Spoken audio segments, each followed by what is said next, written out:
I am Jane Myhra. I am the daughter of Palmer Myhra, who served in Ukraine during World War II with the U.S. Air Force.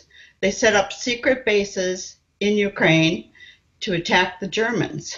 Operation Frantic began in June of 1944 and ended in September of 1944.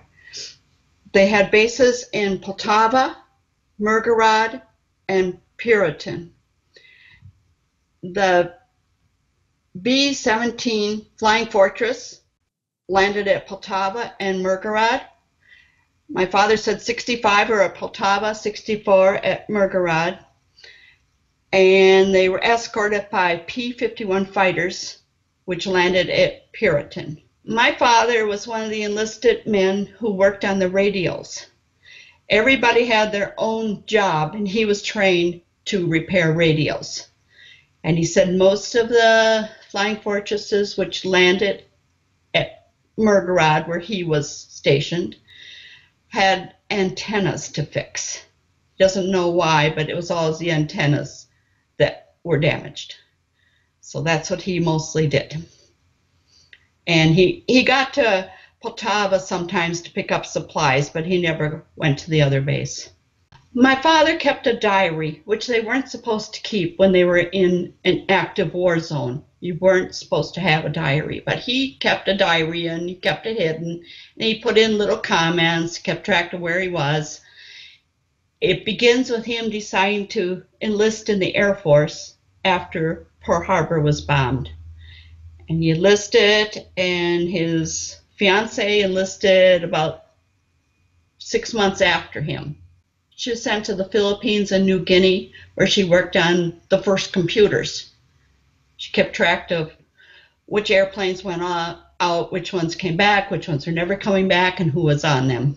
My father went through very extensive training. He wanted to be a pilot, but he was colorblind. So they trained him to fix radios. The book begins with him signing up for the Air Force and tells all about his training, who he met there, how extensive the training was, and how he heard he was going overseas, which he expected. And all of a sudden he was sent on a secret mission. They wouldn't tell them where they were going. They traveled all throughout the Middle East, and through Egypt. They saw Jerusalem. They climbed the pyramids in Egypt, and soon they were sent towards Ukraine.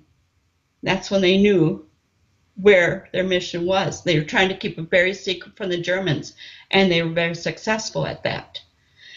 They set up the air bases with the help of Ukraine people, mostly the women, helping to lengthen the runways because the Flying Fortress could not land on the runways that were there. The first Flying Fortresses landed on June 1st. He said it was pretty exciting to see them come in, and they were only there a few days, and they had to rush and get them ready so they could take off again. The book tells about some of the people he met there, how every person who worked in a certain area would have like Red Army person with them. And they thought they were just there to help.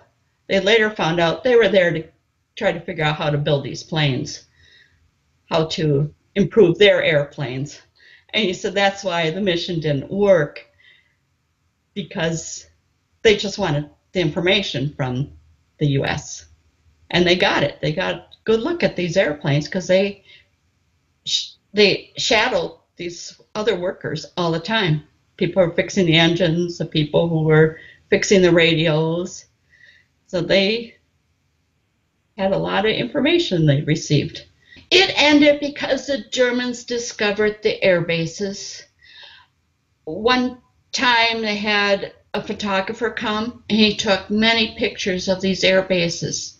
And then he flew back. He's headed back to England, and the plane crashed. And they had one person they lost, and it was a photographer. And all his photographs were spread all over, and the Germans got them. And they came, and they were supposed to bomb both bases, but they couldn't quite get They have like a locator plane come in and drop flares so their bombers would know where to go. And they couldn't find the base at Myrhorod. So they only bombed Poltava, and they pretty much destroyed Poltava.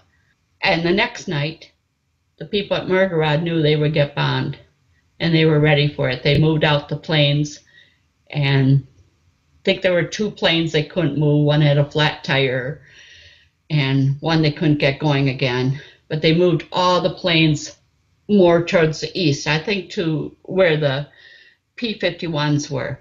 That's where they moved the fortresses. And then they closed down the bases, and the people from Myrhorod were the first to leave.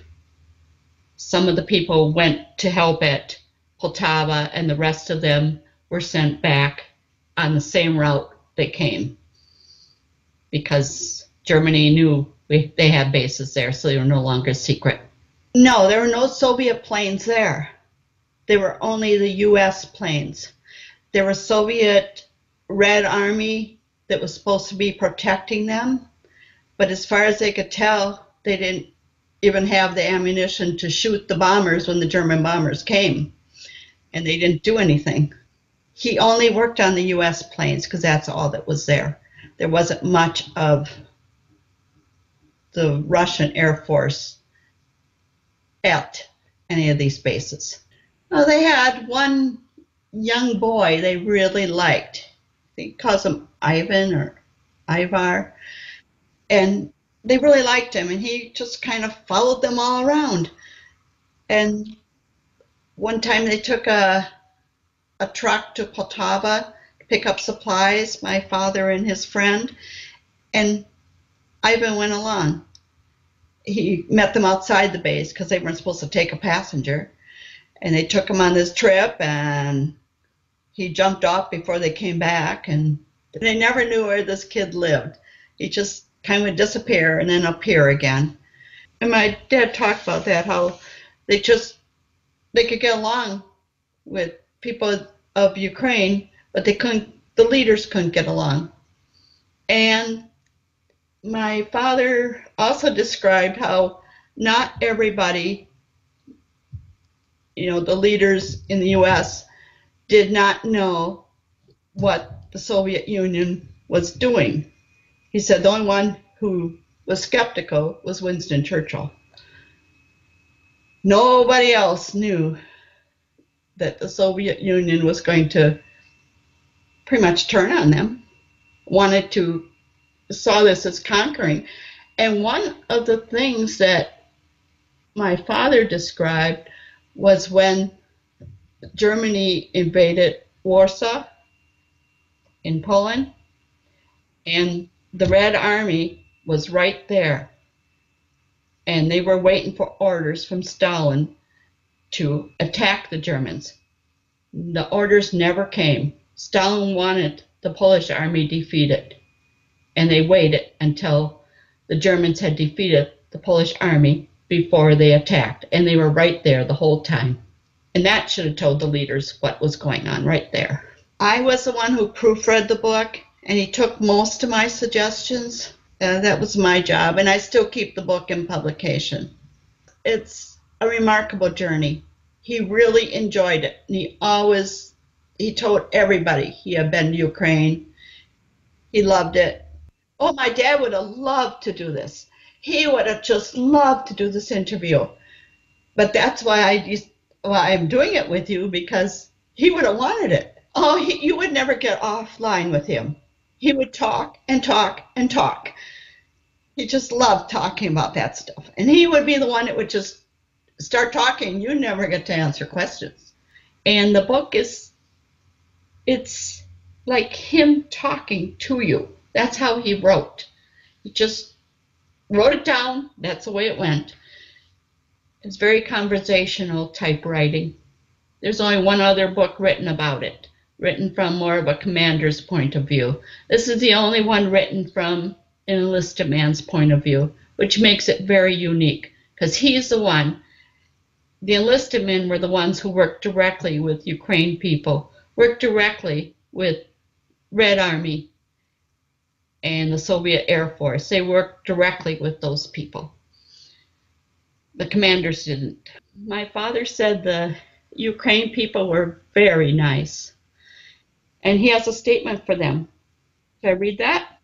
Operation Frantic in itself may have been somewhat of a failure, but to the people of Myrhorod, it was a day and a time they never forgot. I wish I could tell them. We were there and remember you as you remember us. There probably isn't anyone still alive who remembers them being there, but he wanted to say that. Yes, he was very happy that Ukraine became a country by itself, and he was very happy for them. He knew about that. He was happy when Iron Curtain fell, and he was happy when Ukraine became its own country. And he mentions that in the book. It's just to get the word out that there is a book about this, because my dad would be so happy if there were Ukraine people who read it too. That would make him happy. Thank you for doing this. I appreciate it. Thank you.